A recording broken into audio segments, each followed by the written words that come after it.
Alrighty, guys. Well, welcome back to another episode of the Onside Inside podcast. I'm your host, Corey Tompkins, and today it's episode 45. It's a little bit of a drizzly day up here in Brisbane, but we have Blake Campbell from Elevate Roof Restorations, mate. I want to thank you for coming in today. We were chatting a little bit before we were rolling just before about the weather, but it's worked perfectly for me. But and by the sounds of it, perfectly for you too. But yeah, man, if you want to just give our listeners a little bit of a insight into you, who you are, what you guys do, what you're offering at the moment, and then we'll get going with it, man. Sweet. So name's Blake, run Elevate Roof Restorations. Got signed off as a roof tiler as a mature age, about, I don't know, maybe 4 years ago. And then I kind of fell into the business. Started off just contracting just to roofers, and it was all happy days. And I was happy doing that. And then come to a point where I remember I was painting a roof and got a phone call. I rang up, hey, what's the job for tomorrow? No work for tomorrow. Run out. And I was like, okay, sweet. I guess I'll have to try and, drum up my own work. And then because at the time had our first baby on the way, pregnant with her. And, you get that, you got that survival instinct of like, oh, yeah, it's all turn to crap. Got to kind of do my thing to provide. So kicked off just like finding my own jobs as you do, going around unsigned, like no signage on the cars or anything. And just doing what I can, just scrambling. And then, after that, like to realise I can't really rely on anyone. So, just run around doing that. And for the first year, just, really stumbling. And then kind of like I got a business coach. Yeah. And ever since that, it's just been happy days. Yeah, really good. Yeah, sweet. So what does it look like now? At the moment, so it's me and then a labourer. Yeah. And then we use contractors, all contractors. Yep. And every week we probably use 3 contractors. Yep.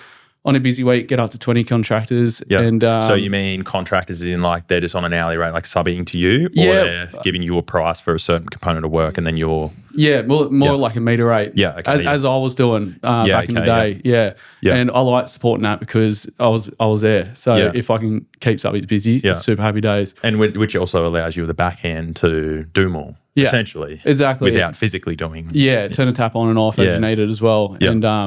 And so at the moment, really flying through, booked out the rest of the year. Yeah. And on rain days too, I guess, like if you look at it from the roofing game, like I think there was some statistics that came out about like how much rain Brisbane's had. It's been fucking ridiculous. Yeah, right? that's hard. And so with the model that you're running, it would obviously alleviate a lot of that, because there's crew like Sydney at the moment, I know for a fact, is fucking copping it. Yeah. And there's guys down there that have massive crews that are just fucking... getting absolutely raped. I find it would be a battle having someone on full time. Like guys do it, but you're at your boss's house sweeping up the floors or something, not on a roof being productive. So it would be hard with a full timer. Like I don't see how it can work. So I love the contractors and like I've burned through contractors and then found the contractors who are better than me. And we run with that and really happy with the contractors we're using at the moment. So that's great. Yeah, that's good, mate. That's good. Well, I think it's going to be a good one because, there's probably a lot of like, this is a similar story to myself. Like a lot of guys say, because I was in the similar boat, just contracting, not at a meet. Well, sorry, I was doing both. I was meter rate and hourly rate. Yeah. I was fucking dabbling between both for ages. It was just me. And then I got my first apprentice and that's pretty much what ended up happening. And then, similar story. We were working for a certain builder and then, they use and abuse you to their discretion. Like they're but to their defense, they're allowed, like that's the setup, right? So, for me, that was a bit of a tough pill to swallow when it was like, but you promised me 4 weeks, but then, you don't give it to me. It's like, well, what are you going to do? You're going to stamp your feet like a fucking kid or are you going to just go out there? So like for me, I had to fucking, pull my boots up and literally get out there with business cards and it's a battle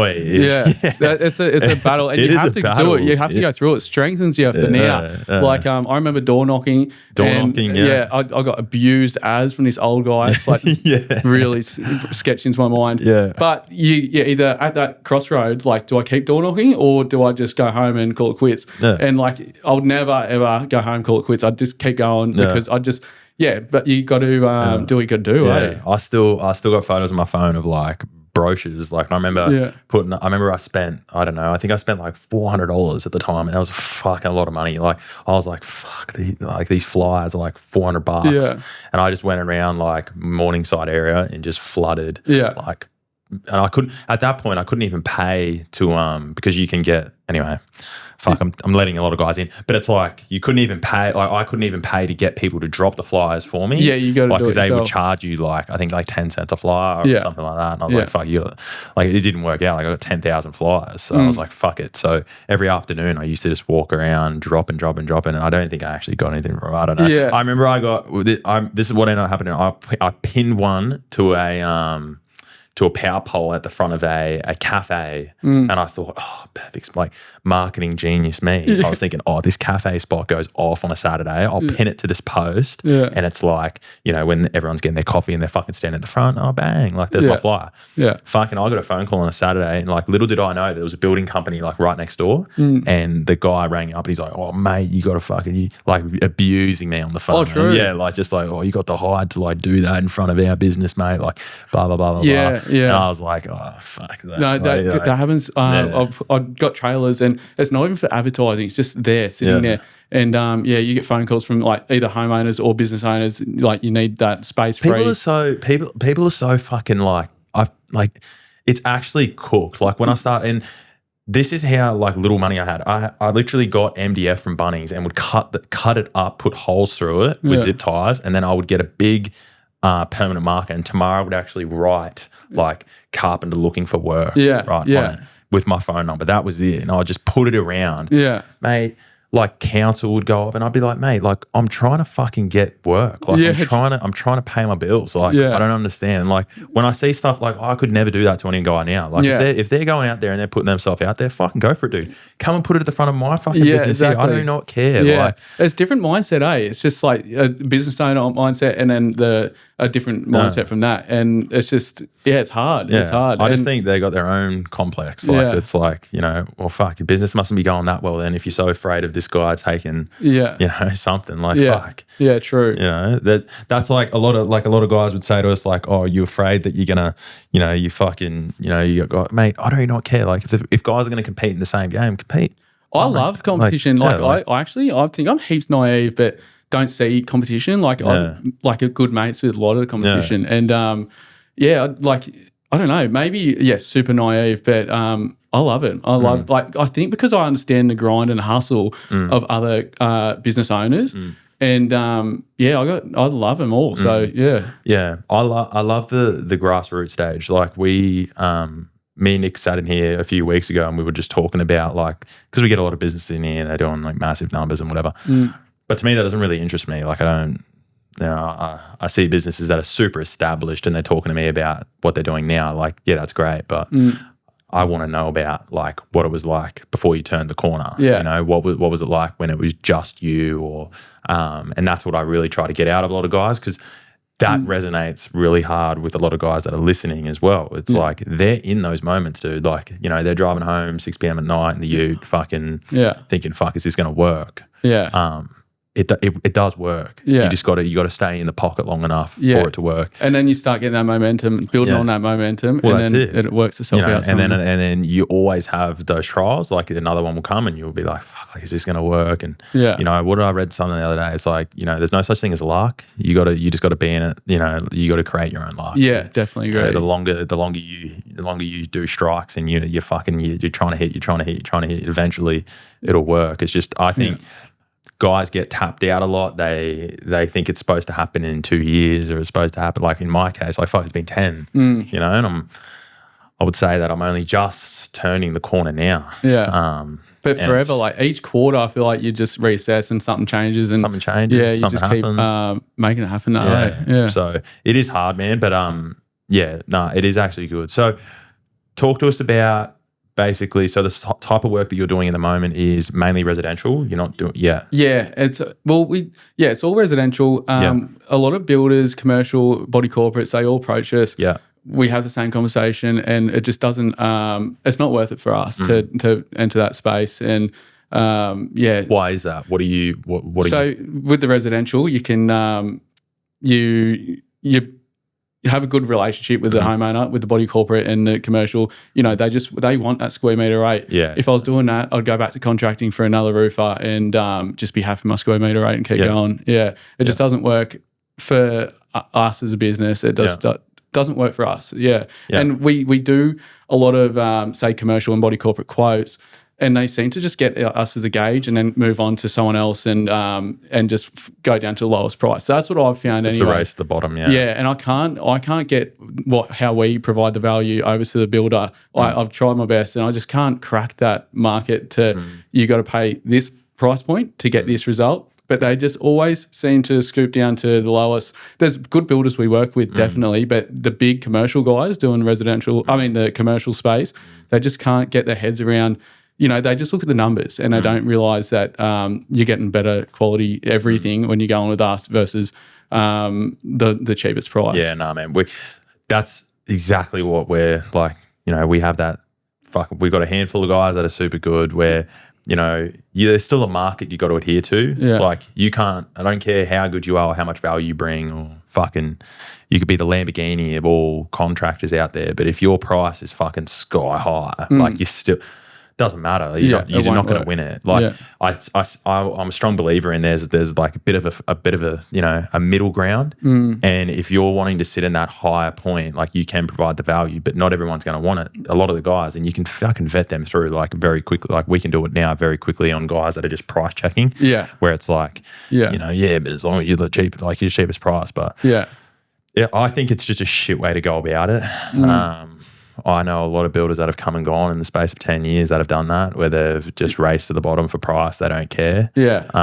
And, you know, they do eventually all crawl back at some point. It is. It's actually surprising that the biggest major builders seem to go up with the lowest quality of work. That's what I've found anyway. Yeah. Yeah. And, you know, I've preached this on numerous other podcasts before about, you know, when I was starting out, because I would do that, right? When you're starting out, you take everything and anything that you can get. And a lot of the time, when you are starting out, you are racing to the bottom because you need to get fucking bread on the table, right? Yeah. So you are providing the, you know, I would literally be that dog about it. I would just say to whatever the contract was at the time, I'd say, who is like, what is your thing? And then I would just do it at that. Yeah, true. I'd cut everyone at the fucking knees and just take it. Because I had to do what I had to do. If I didn't know that I was losing money. I didn't care.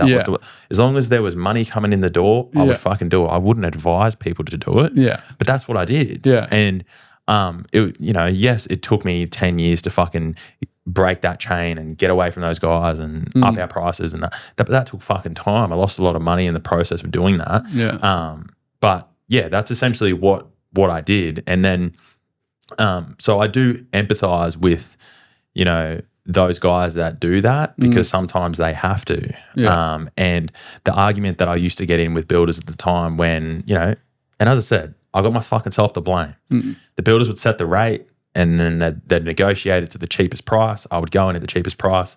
They would then turn around and say, oh, but you're a big boy, so you should just fucking, you know, man up and just do it. Yeah. You know, you accepted it, so fucking do the work. Yeah, yeah. And that's when I started to headbutt the wall and go, okay, like I've got my fucking self to blame here. I accepted it. I'm not going to do this anymore. Yeah. Right? I'm not going to keep doing this anymore. And like I think it's a bit of both. I think builders need to have a scale of rates that they can go between. And rather than going at the bottom, they need to also vet check the subbies. Because if you're getting a guy in there that's 21, that's just started out, that's accepting $1 million contract of work at the lowest absolute price, he's losing his ass every day. Yeah, true. And then for them to turn around and say, oh, but it's not our fucking job to... I'm telling you, that's exactly what they've said to me. Like, word to my face, they've said it's not our fucking job to tell you what your business should and shouldn't make. Yeah, wow. Like it's not up to it's up to you how you run your business, mate. Yeah. If you accept the price, you accept the price. Yeah. It's not our fault. If you do your ass, you do your ass. Yeah. But I'm like, you know, fast forward 10 years now, going through what I've done, it's like, yeah, I get that, but at the same time, like they need to fucking. You know, surely it can't be like that. Like you got to actually, you know, do a bit of homework on them. You know, actually sit down with them and have the discussion and say, listen, man, like, are you sure about this? Because like you are the cheapest price. Yeah, like, true. Yeah. And I still remember through my time, I literally remember like 3 guys over the course of 10 years that have ever said to me, like, listen, man, like, you are the cheapest price. You need to increase your price. The builder did. Yeah. Well, yeah. But it wasn't actually the builder. It was a guy within the company. Oh, that makes sense. Yeah. And I still appreciated that because at the time I was so naive. Yeah. I was just like, no, I'm making money, mate. He's like, no, I'm telling you, Yeah. you won't. Yeah. You are like 15% cheaper than everyone else. Yeah. And I thanked him after that because, like, funny enough, I still fucking lost money. Yeah. But I didn't end up bankrupt. So it was like, I still appreciate it. And that then sort of opened up my eyes to the fact of, fuck, like, you got to, your price is what your price is. I need to stop comparing myself against guys that are a 3-man team with a fucking trailer. Like, I can't compete with that. And that's what you got to really block out the noise of everyone else, and really focus on you. Like when you're doing quotes, you really have to not think about anyone else but what you're doing and your numbers and does it work for you. Yeah. That's taken me a while to learn that as well. Just really focusing on myself, not worrying about all these other guys, what price they're quoting at. I just, go in, do your best. You go in at what you go in at what you're comfortable going in at. What works for we you. sell our service. We say, listen, this is the setup that we got. This is what I can offer. This is the team. This is us. This is our price. This is where we're comfortable. I can sharpen it to a degree, but anything under that, like if we're too far apart, then this isn't the job for us. Yeah. And that has been something that we've had to learn. And if it doesn't work, it doesn't work. We just say no worries. Yeah. You know? And something that has weeded a lot of things out is when people say, come on and give me an inquiry, I send out like a capability statement of like previous projects, like similar to theirs with a price guide. And people are like, yep, keen to move forward to next stage. And then other people are like, judging off that, it's just yesterday, judging off that, you're going to be too expensive for us. So all good. And then that saves us going out and wasting everyone's time. Yeah. Here's a question for you. Have you ever this is something that we hit our head up against all the time. Builders and clients love to keep their budget fucking so close to their chest, right? Yeah. Like, I'm not telling you my budget, mate. Yeah, Like, yeah. I got $100,000 to spend, but I'm going to tell you I've got 50. Yeah. Yeah. Like, I try so hard to get it out of them. Before you give them the quote. Yeah. Because I say to them, like before I even start pricing it. Yeah. Like before we even move to tender, Yeah. a lot of the time I will actually try to push for them to give us a sliding budget. It's so hard, isn't it? That's right? hard because it's hard for them to give it out because then once they think all their cards are on the table. But that's what I mean. It's just like, well, what's the relationship that we got then? Yeah. Like, and that's what I try to do is I try to say to them, like, listen, if we're the ones that you actually want to work with, I want to work with you, but you guys need to give me some indication on where you're sitting because if we're too far apart, it ain't going to work because you need to compare apples with apples. There are so many, the way that this guy prices and what he's allowed for and the way that I price and what I allow for is completely fucking different. Yeah. So if your price is 100, but I'm sitting at 300 in my head just looking at what you're asking, I'm not even going to fucking tender it because there's no way that we're going to work. So that's why when I say to them on the phone, and they're always like, oh, like we can't tell you that. Yeah. It's like, well, all right. Well, if you can't give me any leading indication and I'll probe them, I'll be like, listen, like what I'm looking at, like, are you looking at like 250, 200? Yeah. Oh, like, I'm like, because if you're looking at like with a 1, it's probably like, in all honesty, I'm probably not even going to be able to get there at all. See, that makes so much sense. And something I do is are they looking for like say roof replacement, roof restoration, or just a repair. Yeah. If I can get that budget out of them, which I can't, or I haven't been able to. I'd love to know how you do it. Yeah. But if I say like, are you looking at above the 50 grand mark, or you want to spend 5 grand? What do you want? Like, because you tell me how far you want to go. That's exactly and we'll right. go as far as you want, or as little as you want. Because you waste so much time, and the way I say it to them is because what I don't want to do is I don't want to waste so much time in pricing things up. Yeah, for with giving what them all I these think, different and plans then you're not options. even at where you think. So like, it's like a bathroom analogy. Like I used to, my business, like years and years and years ago, I used to want to be Brisbane's biggest bathroom builder, right? Yeah. And that business model was pretty much essentially that I would gauge a budget during the client meeting, and I would say, okay, you want to spend a $25,000 bathroom or you want a $30,000 bathroom? Yeah.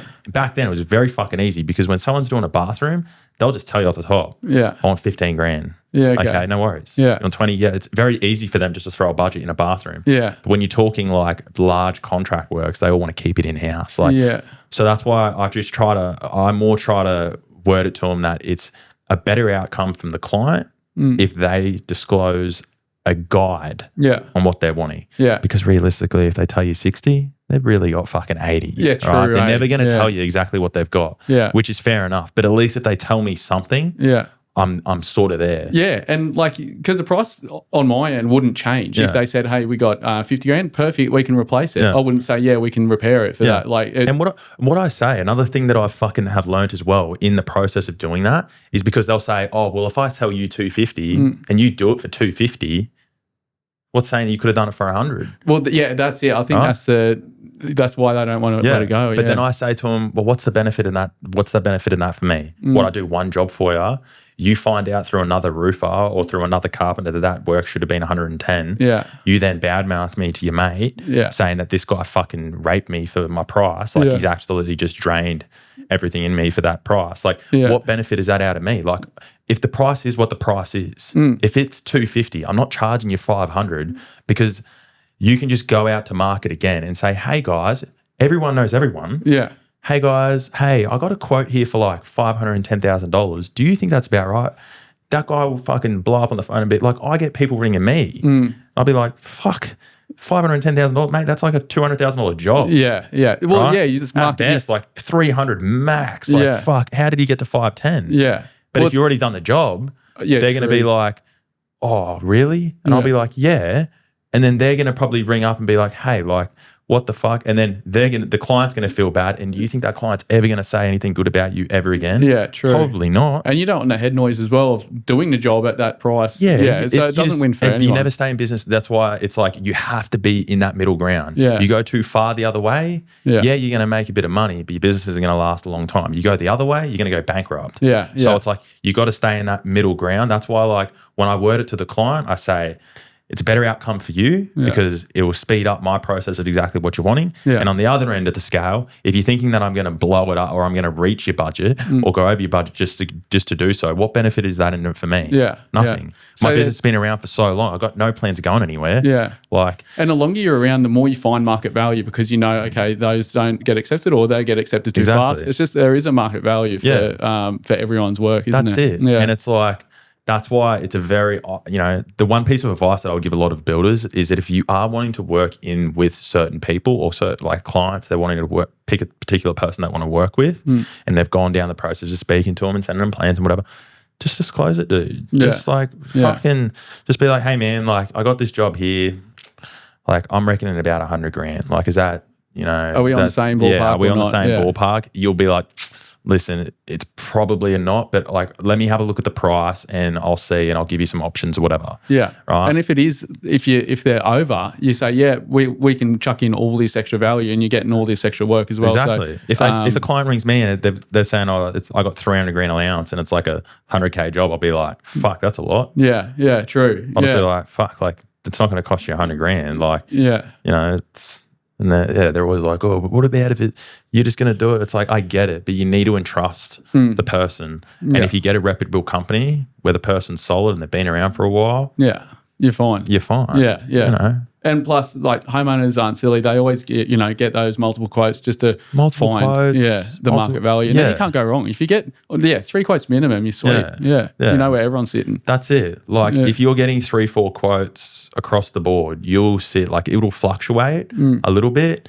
And all I can say is don't go the lowest one. Yeah, yeah. Find the guy dramas. that's in the middle ground and then Yeah. ask him. Yeah. Get him on the phone and be like, hey man, like I got your price here. I just want to know in more detail what haven't you haven't allowed for. Yeah. Because tradies are great, but specifications and what they have and haven't allowed for is very naive. Like they're very like blasé with some stuff. So it's good to always talk on the phone and be like, yeah, I have allowed for that.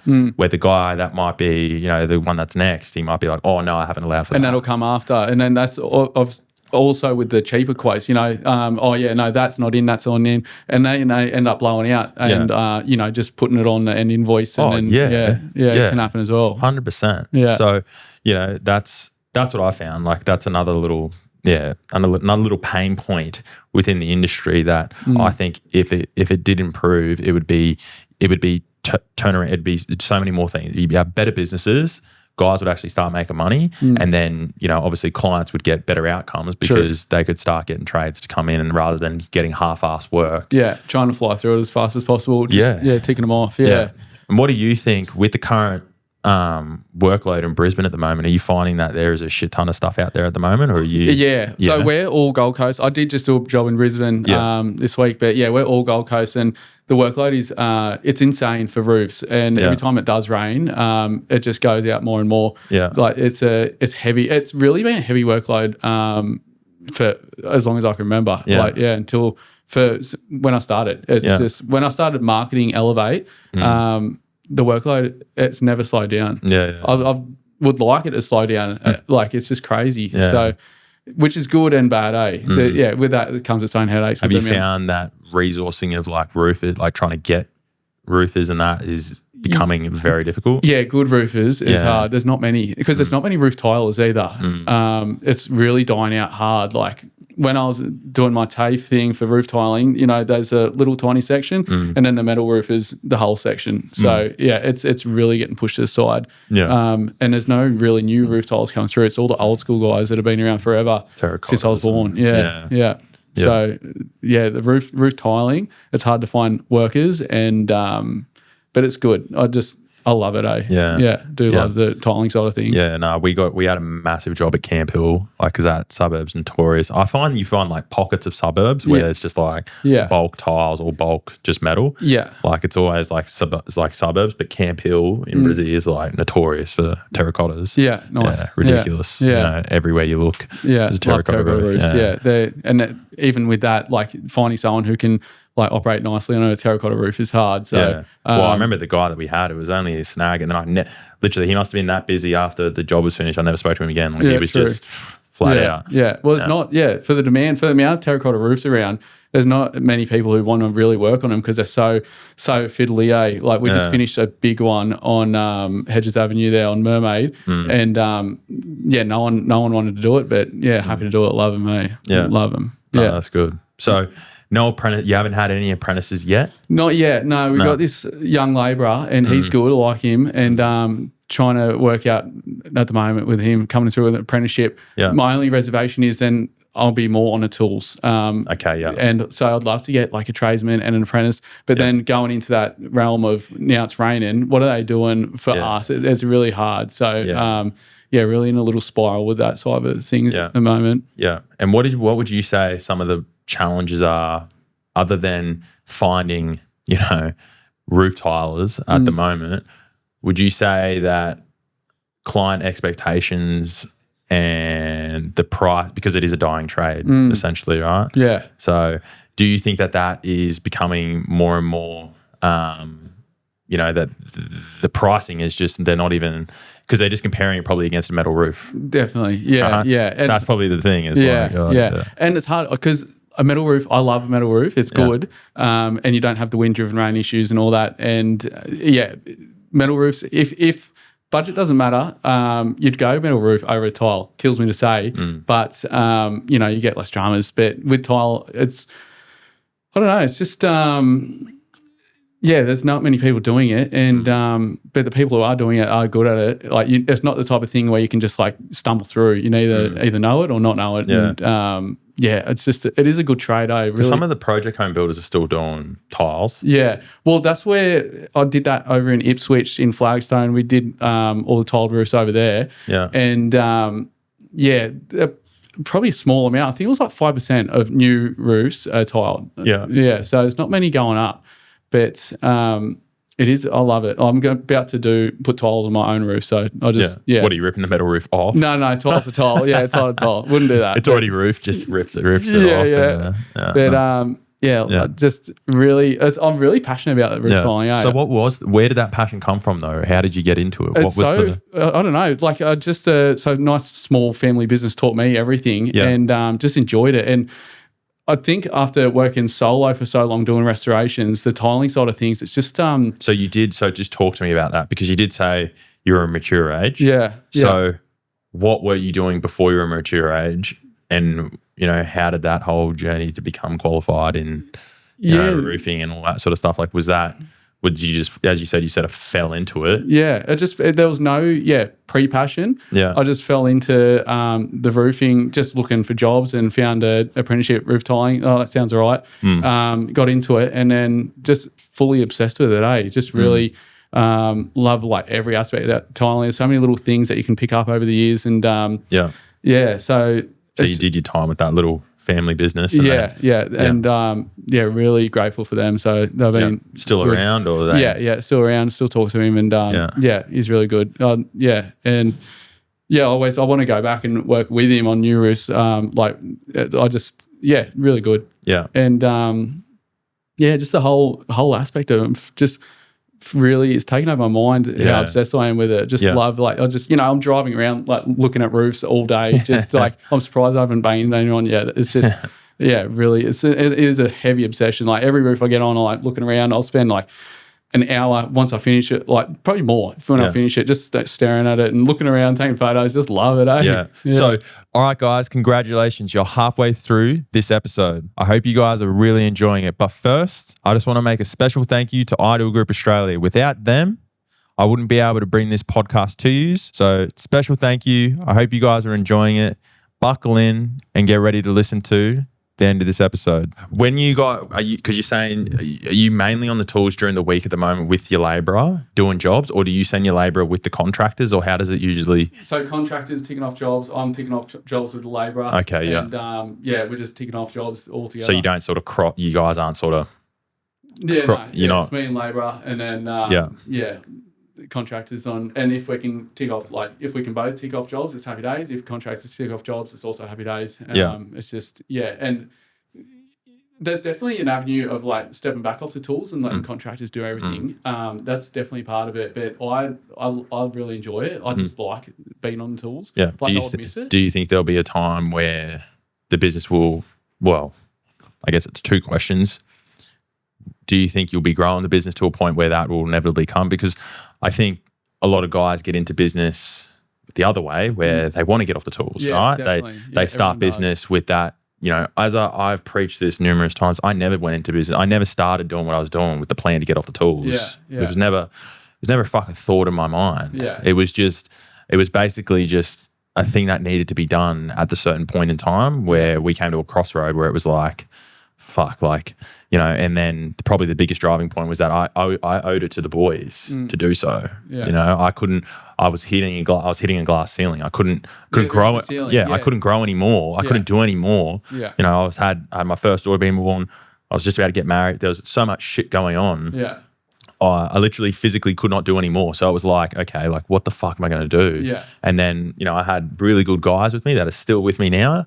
And I was like, if I don't do something now, these guys are going to go. Yeah, true. So that was for me where I was like, okay, I need to, you know, I need to get off. And, you know, it was all like, oh, well, fuck, the efficiency's gone. And, you know, you go down the whole business journey. It is a different journey completely, the business route versus on tools. And I was speaking to this about my business coach the other day. And say I'm 32 now, when I'm 40, what's it look like? Am I going to be still battling around, like, you know, breaking my back on the tools, or am I going to be stepping back and letting the business do their thing? Business run, so it's hard. The sooner I get off, the more it'll grow. But I love being on tools. But there will come a point where I'll step back and I'll think more business, because, you know, I'm always, there's some type of injury, like once a year, seem to get really hammered with some bad injury for some reason.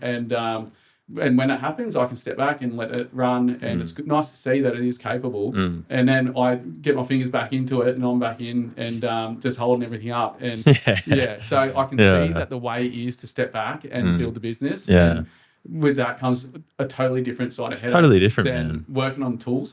But I like the being on the tool headache better than the business headache right at the moment. But there will come a point where I'll just have to cop the business headache and we'll carry on. I think about times when I would have on the tool headaches about just general stuff, and I'm like, fuck, like, that was nothing to what it is now. But it's like, you know, but at the same time, like, you know, because we went that route, and it was, you know, the business is always, you know, I'm a strong believer in that the business isn't really a business until it can run efficiently itself. Meaning you can be hands off and everyone still gets paid, jobs are still getting won, jobs are still getting priced. And essentially it's just running by itself. That's when I believe that it's an actual, like a full-blown business that's actually breathing and living on its own. Because at the moment I'm essentially just an employee. I got shit I need to do, and I'm an employee to my business. It derives a profit, and I can still, chop and change my hours, but I can't fucking up and just go for 6 months, like in a blink of an eye. Doesn't run in the background. Still doesn't run. Like, we're going, I don't know when this one comes out, but in the next probably like 4 weeks, I'm going away for 5.5 weeks, right, over to the States with my family. So that to me is like it is. I've been in business now for nearly 10 years. That's the longest time I have ever been away for. And for I have been away for periods of like 2-3 weeks at a time, and I can usually find that in that 2-3 week period, you can still have enough work in the pipeline that can, that can plot around. It can sort of go through. Like stuff seems to still sort of run. You can schedule 2 weeks ahead, and you can sort of just relay that information. But to go away for like nearly 6 weeks, it really has to be happening. It's got to be, things have got to be moving. Jobs still need to be priced. There's always going to be variations. There's always going to be stuff moving. So for me, like, it is going to be a bit of a thing, and I'm excited to get back on and like relay the information on what works and what doesn't. But that's been a fucking journey, dude, for me to be able to get the business to a point to be able to do that. It's a big thing for me. So that's why, like, if I can successfully do it, I'll feel like a bit of, I'm not expecting to come back to fucking $1 million in the account, but I'm expecting it to run efficiently. And if it does, I'll be coming back thinking like, okay, like finally, it's running. Finally, it's been able to do something, right? Because that's essentially why we get into business. I don't get into business to make 120 grand a year and bust my ass and stress fucking weekends and nights. It's not and worth it. don't make stressing about making payroll and they're all the stresses, right? And it's like, fuck, for the same amount of money, I could just go and get a normal job, work 6:30 till fucking 3, and not think about anything. Happy days, mate. Go to the pub, fuck around, play with my kids. Like, my phone's not going to ring. I don't need to worry about dealing with this dickhead that's not going to pay on time, or this guy that's withholding payment, or fucking, oh mate, you didn't actually finish that. Like, you don't have to deal with any of that. That's why at the start of business, it's easy route just to be like, I'm throwing it in. I'm going to go work for this bloke and switch on and off as needed. It is easy, like, because you're literally at that fucking crossroad where it's like the shining light's all there. Like, you got like, oh, easy life, like easy, you can just do it, and you got the other one where it's like, fuck, like, I remember for the first 3 years of business, I was literally paying myself like I think I was getting like $736 a week, like nothing. My missus wasn't getting nothing. It was literally, I would pay, the apprentice that I had was getting more than me, and it was like $700. I will literally put up, for you guys that fucking don't believe me, I will literally grab a pay slip and I'll put it up to prove to you. It was literally, I think it was under $750 a week for the first 3 years. During that time, I had guys more than me. I had my diploma in construction. I had my builder's license. From the outside, it was like, this guy's rocking. Fucking made nothing. And I was still losing money on site. So I was like, but then I had mates that were making, oh mate, I'm making $2,000 a week. Like, fucking, and here I am stressing about a $5,000 fucking tax bill and how I'm going to pay that. Like, that was the decision. Like, and for me, like, I don't know if I was just a little bit weird, but I never really had any thought about doing anything else. Like, and I think a lot of guys that make it in business, they don't. Like, similar with you, like, there was no other option. That was it. No other option. That's what I mean. Like, you knew that it was there. It was always there. But it just wasn't a fucking option. Where like now I'm at the other end of the spectrum where it literally isn't an option for me to go that way, because if I did, I'd be fucking way more worse than what I'm in at the moment. Like, I'd be fucking completely gone. So like, too deep now. Too deep. Like that. Like, I remember joking with Tamara. I was like, fuck, I'm like way too deep now. Like, and also once you start, you can't stop. There is no like that. How could you stop? I don't even know. So once you're in, you're fully committed. You're gone. There's the only way out is just, you fucking let the thing burn to the ground. For me to slow this thing up now, like, it essentially, if I slowed it up, essentially it would just fucking die. It would die straight in the ass. Like, I got no other option than just to go like back up against the wall and go. It's all or nothing. Go. Like, it's constant. Yeah, it's relentless. But it's good. Yeah. So I guess my other question for you is, over the last, because you said you've been now with, it's been what, 5 years? 4 years? 5 years? You've been going like solid now? Solo. So I guess stress and has that come in waves? How have you been able to manage that with your missus and with kids? It's hard. And, That's hard. Yeah. And it's deep as well. That first year was a struggle for me. I got counselling and did all that stuff, and it helped so much. So had to reach out to something because it wasn't feasible to keep on going without. What were the main issues at that point? Was it more just cash flow issues? Was it just everything issues? Everything, so waking up, I wake up at 3 regardless, 3 in the morning, and I would work all the way until I go to sleep again. And actually the main issue probably was making sure I secured work to get, cash coming in. That was my main issue. I didn't have enough work, and I always set a goal, okay, I'm always going to be 6 months booked out.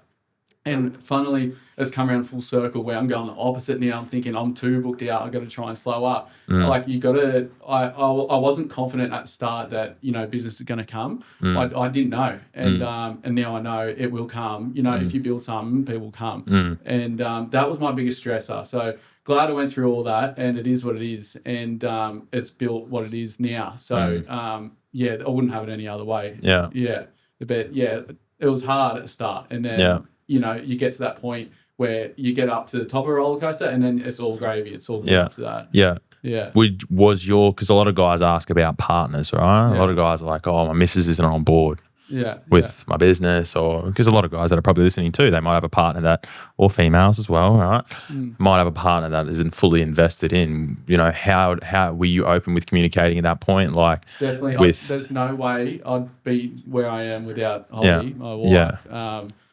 She's just ridiculous, like with just everything planning and just talking, like debriefing at the end of the day. And how valuable is that though? Yeah, it's the best. Without the best, that, you would go nuts, wouldn't you? I just don't know. I always say to Tamara, like, she's always like, what do I do? Yeah. Like, 'cause she's at home with the kids or whatever. But I was like, you don't understand, like, the consulting side of it, if you want to put that as it. But it's like, the being able to deload, because like I can't go to anyone, dude. Like you can't go, you can't go to fucking your team. They don't want to hear it. They shouldn't have to hear it either. Exactly. Yeah. It's like, and that's every day when I walk out of that house, I'm fucking ready. Like what's coming, and you put on that, mate. The bank account could be negative fucking red all the way. You could have reds all the way. Doesn't matter. Yeah. You need to put on the face that everything's good. Yeah. And fucking go. Like everything's happy days and good. Hello, you're good. All good. Yeah. No worries, mate. Yeah. And it's just all like behind you. You kicked in the teeth, and then when I get home, it's like. But then. That was, I also have it the other way where I was doing it too much and she would never hear the good side. Yeah, true. So I was always giving her, and then I guess this is some advice for some guys that might be in it as well that do have partners. It's like, you want to be able to deload to your partner and tell them about the things because it's good for you. Yeah. But sometimes that's not always good for them. Yeah. They will feel like they're invested, but it's also good to share the good stuff, right, on how good things are going, or what the best thing of the week happened, or it's good to tell them that, because I went through phases over the course of the period where it was all I would do is always tell her the shit. Yeah. All I would do is tell her the shit, and that would put little trickles of doubt in her head. Yeah. So where now I still tell her the stuff, but I don't tell her everything, because I've obviously been able to bring up enough armor in myself to know that it's going to be right. You get better at dealing with everything you got to deal with. And that's where at the start you are unloading a lot of crap. A lot. But now I actually thinking you unload a lot of wins as well. Yeah. Like, that first period is hard and there's a lot of crap. And then there's a lot of wins, and you're talking about that a lot. Yeah, lately. Like you're getting this. I remember I'd be fucking doing happy fucking cartwheels of like if I just got someone to call me. Yeah, true. Like if I got a call from a brochure, someone like I'd be like, "Oh, hey, like fuck!" Like someone actually rang me from the thing and would be like, "Holy shit!" Like, fuck, how cool. It's funny, it does. It goes full circle. Yeah. Because now I'm thinking about how we got another baby on the way, and just in the position we are now to what we were with the first baby, it's just nice to see full circle, and definitely your partner is they're working as much as you, I guess, like on business and juggling family, and it's lucky for them. Oh man, I couldn't do what I do without her. Like I'm a strong believer in that. We both play a part. Yeah. Definitely. We're a team. It's we don't play the same role. It was funny though, because like a few months ago we went through more than that, probably like 6 months ago, we went probably through the biggest, probably the scariest position that I've ever been in business. It was, I had fucking ATO debt climbing on my back. It was massive, right? I went through massive growth. Growth costs money. Everyone used to say that growth costs money. I was like, yeah, whatever, cunt. Like, but then bang, right? A fucking $100,000 ATO bill. I was like, face, fuck, like, where's that coming from? Yeah. Like, so it was a massive thing for me.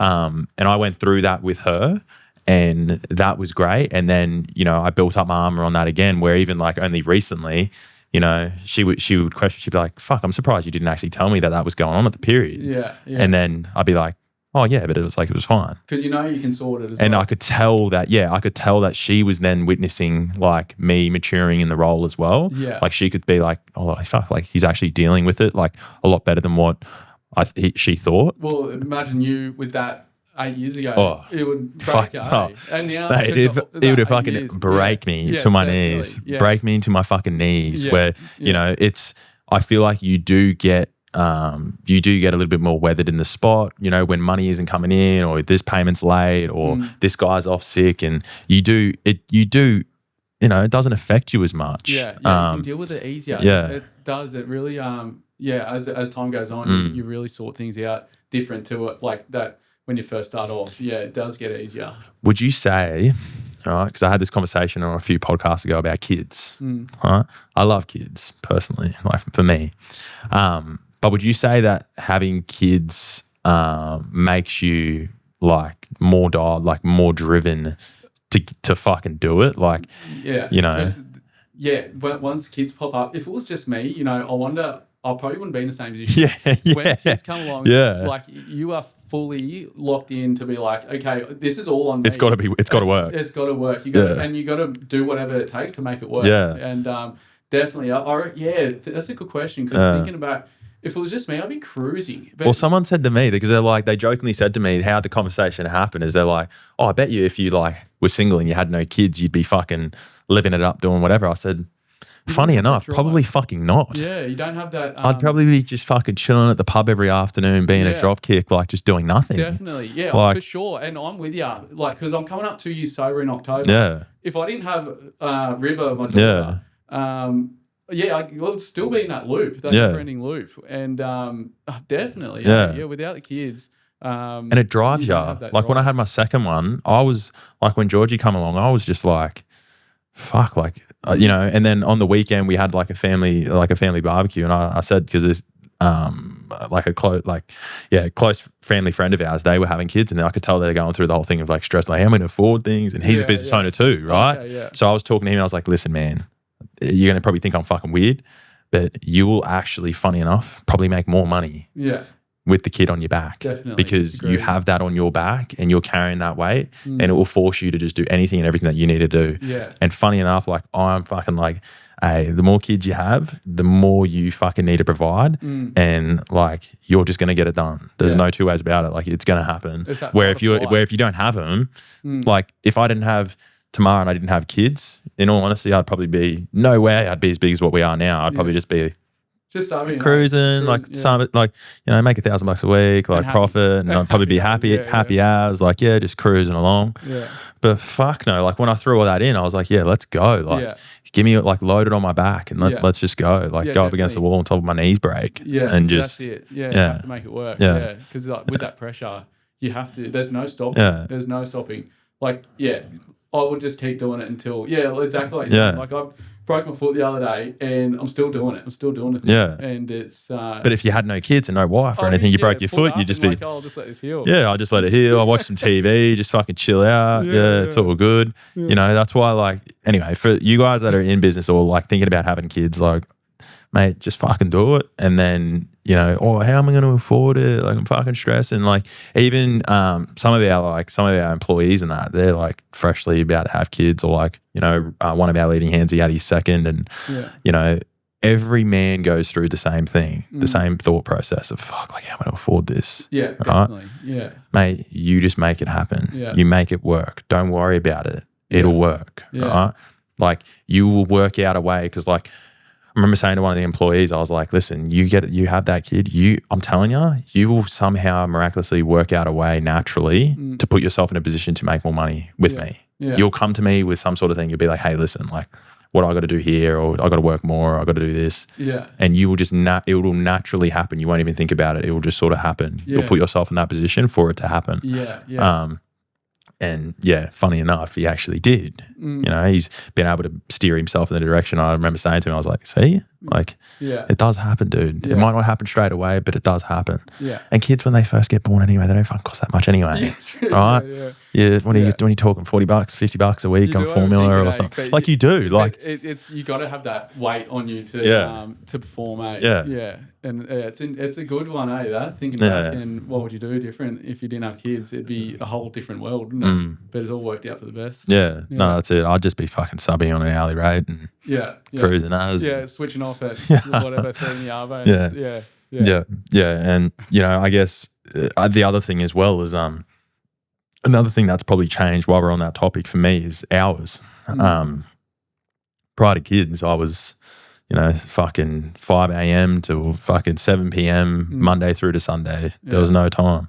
Where when you get married and you have kids and you got a partner, mate, they'll put up with that for a little bit. But fuck, you inevitably have to build a business to a point where it's got to give you some sort of life back. Otherwise, you will fucking burn out. Yeah, I'm in the hurt locker at the moment with that. Like really, and I reckon burnout is actually, unfortunately, on the horizon for me. So at least, you know, I can recognise it and I can try and do something to prevent that. But yeah, waking up 3 a.m. and then like just carrying on with work, and then until I can't carry on anymore, I got to. That's something that is. And in all honesty, that is half the reason why I had to build the business to what it is to give me back that time. Is because, you know, a lot of guys think you do it for the money or you do it for some sort of ulterior motive. I didn't. I had to do it to save my to save my marriage, to save my kid, like to spend time with them, because the business did what it was. Yes, it was great. I was making money. It was fine. Like I was on site doing whatever, but it was like, this is what I'm saying, the difference between being a business owner and an employee. I didn't have the ability to switch off. When I was doing that, if you want to compare the two, I was doing what a normal employee would do, but I was not switching off outside of it. So that's why when you're an employee, yes, you still got to go to work and get up at 5 and get home at 5 and do your thing, but you get the ability to fucking turn off, dude. You get the ability to turn off. I didn't. So I was in the point where I was like, okay, I got another kid on the way. I was like, I have to fucking do this thing. Otherwise, I'm just going to burn out. So that's why, like, when we mapped it out, I was like, okay, I got to get to this point to buy me back some time. So I can at least sat down and like worked out, okay, I've got to do this, and pretty much like a future state. Like where, you know, we're always realigning the future state. But, you know, I got current state, future state, and we're always moving those goalposts every 3 months. But essentially, like, it was a bit of a roadmap, like a 12-month period to get there. And then it was, you know, I knew that if I had that I could buy myself back time. That's important. And that was it. Like, I didn't care about the money. The money wasn't the driving thing. I didn't care. In that fucking roadmap, there was never a thing of 200 grand in my account. It was time. That was the thing. What do I need to do so I can be home at 5 o'clock in the afternoon and actually spend more than fucking 5 minutes with my kids and see them before they go to sleep? Like, that was a massive thing for me.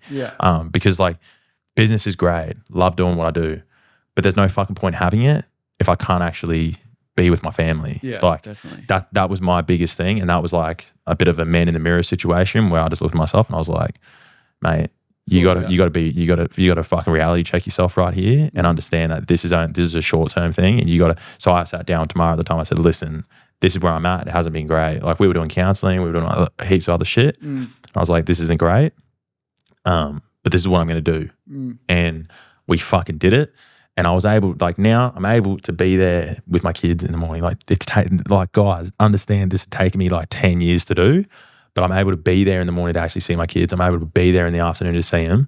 And it's like, you know, I still don't switch off, but I've been able to, you know, mentally control that to a degree, so I'm not completely just rat shit. You know, and everyone could be like, oh, lucky you, blah blah blah. Well, then go through it, dude. Like, a lot of guys have DM'd me and be like, oh, it's easy for you to say, mate, like, some of us, we don't get to do that. It's like, well, everyone picks their path, and my path was not fucking easy.